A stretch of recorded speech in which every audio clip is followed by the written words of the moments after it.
This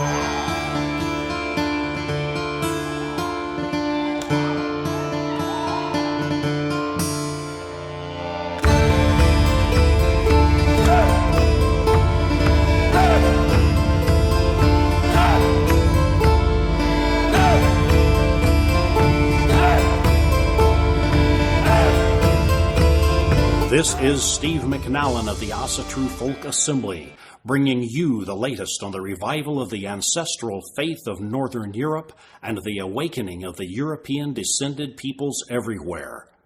The gods and goddesses never went away. They are with us always. And now they stir, and we reclaim our spiritual birthright. A glorious dawn awaits. Hail our awakening!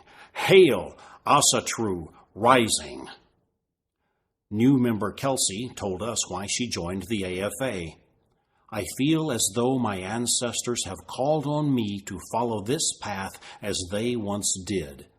It's time for me to come home. Welcome home, Kelsey. The ancestors whisper to us all the time if only we have ears to listen. Responding to their call brings healing to us as individuals and to our people as well.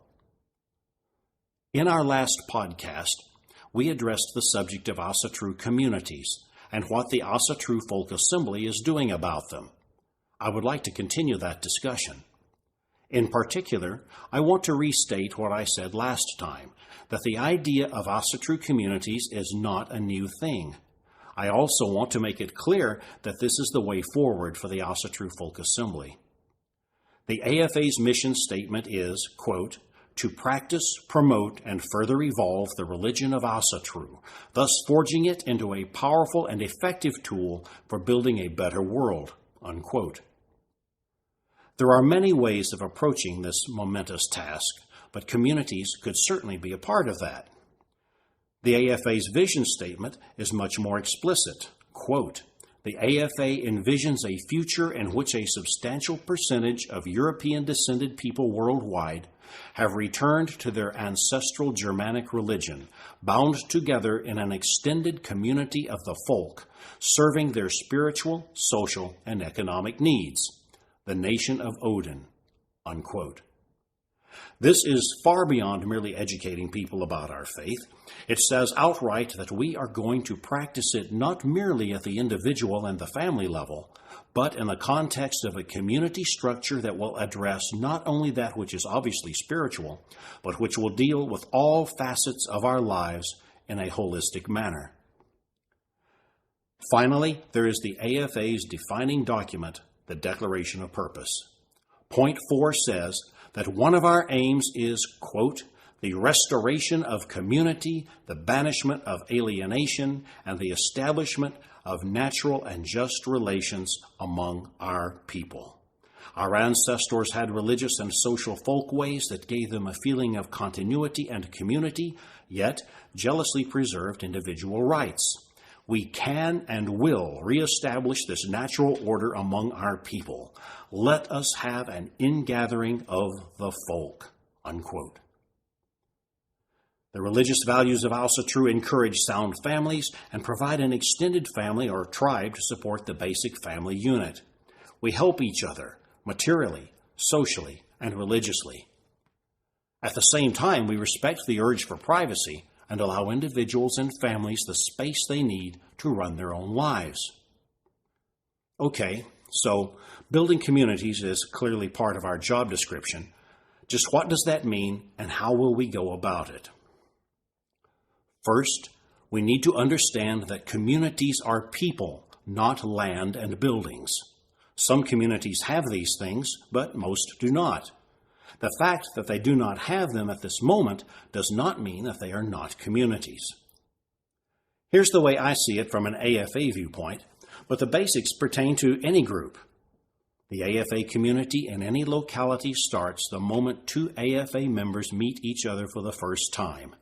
They immediately begin building bonds, a process that starts with one buying the other a cup of coffee or a glass of beer, and which can, under ideal conditions, culminate years later in lifelong friendship or marriage or other permanent and mutually beneficial options. One or two people can establish a meetup, maybe or maybe not through something like meetup.com. Arranging to meet other AFA members at a pub moot or a coffee moot can be the beginning of something much larger. In time, a kindred or a small local organization may evolve out of this arrangement. Notice that we're still not talking about purchasing land yet. The kindred will probably meet in someone's home or in a park or in a rented facility. Eventually, the group may become both much larger and more tightly bound by time and mutual experiences. As this happens, purchasing land becomes more possible. The community may, just as an example, buy a small parcel, maybe land that is not suitable for home sites but just fine for a roped-off outdoor ritual area that later gets a roof over it and, still later, a hof complete with walls. The next step, what most people are talking about when they mention a community or an intentional community or what is now being called a resilient community, is a fairly large plot of land with places of worship, homes, businesses, gardens, a school, a place to bury our dead, and so forth. This is a huge undertaking, and, barring a donation from a wealthy individual, it is the desired culmination, not the starting point for most of us. The people come first. Without them, land and buildings are nothing. With them, the land and buildings will come. But even at this point, we do not necessarily have something we would call a tribe. As Seth, one of our AFA members, noted the other day, and I'm paraphrasing this, a kindred can be formed in a year, but a true tribe takes generations. I completely agree with this long-term designation.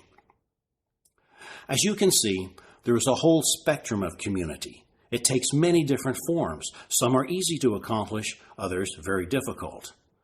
So, what is the role of an organization like the AFA in this process? We will create local communities throughout the AFA. These will start simply and become larger and more complex, following the progression I've just described. It begins when one AFA member meets another one and grows from there to include more and more people. Some of these small communities will result in what people call kindreds, but there is a danger in getting caught up at that level, and we must be open to becoming larger so that we can bring sizable communities into existence. The AFA folk builders and the clergy will take the lead in this process. The local communities will be made up of AFA members and will reflect the values and the program of the AFA. The AFA, as an international organization, is to some extent already a community in its own right. Inside the AFA, we offer an ever broader spectrum of community services, and this will become more comprehensive as time goes on. We meet each other in person when we can and build relationships that are not limited by the miles that may separate us. We have the skeleton of a community right there under our noses. All we have to do is expand it. One of the most important roles of that unique community we call the AFA is to generate other communities. By doing so, we can accomplish the AFA's mission and attain our ultimate vision. If you are interested in participating in this historic adventure, the ASA Folk Assembly invites you to consider membership.